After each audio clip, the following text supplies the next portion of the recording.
Ayan o, may suka. Pwede kasi yung ating ginang. Tamis? Sa inyo eh, hindi ako nagbibiro eh.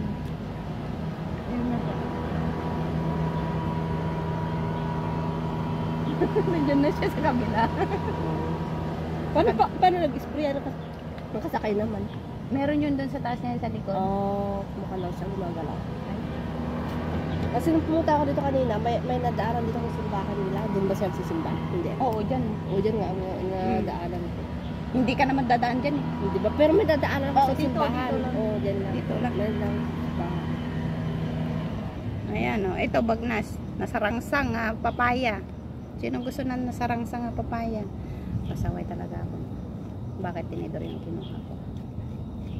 Nahihirapan ka kaya eh. Ay, yeah. Sabi nga nila, mas masarap kumain ng prutas bago kumain ng kanin.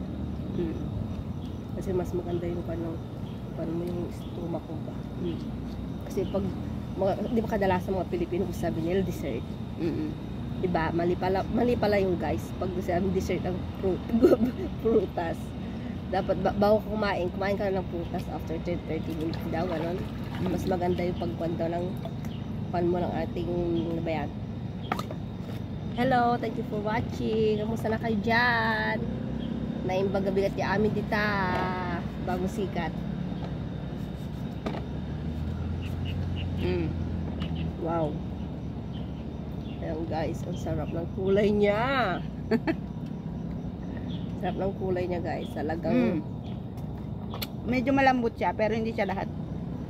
Ayan guys. So sarap yung suka. Sarap-sarap. May dala akong suka. Walang sili. Meron doon ang sili. Hindi akong sili. Naalala ko pa kinain kong pasta. Ang ahang. Sabi ng amo ko. Hindi siya masyadong maanghang. Ako naman. Ay grabe ang hanghang. Hindi ko nakain. Ano ba yan? Hello, kamusta kayo na? Ate, minsan ko.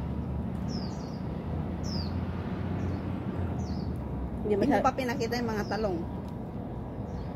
Hindi masyadong direct yung araw. Natago siya. Pero ang ganda ng punsay na yun Masyadong malaki. Malaki malago. Malaki.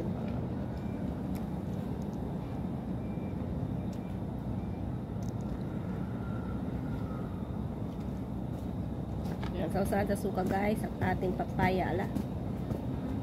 Ayan.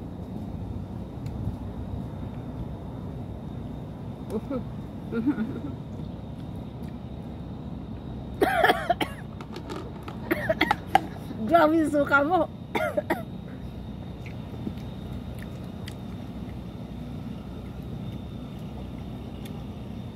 Guys, kain tayo ng papaya sausahan sa suka.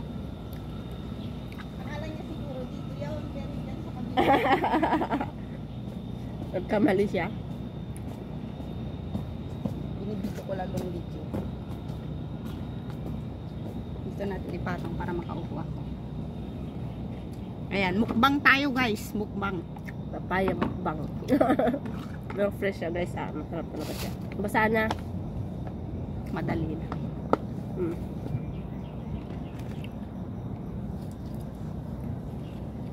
For the first time, makain ng papaya. Papaya na fresh. Tagal ko na dito guys, ngayon nakakain ng papaya. Dito lang pala sa garden ni Ada ako makain ng papaya. Ayan. Kulay pa uchi.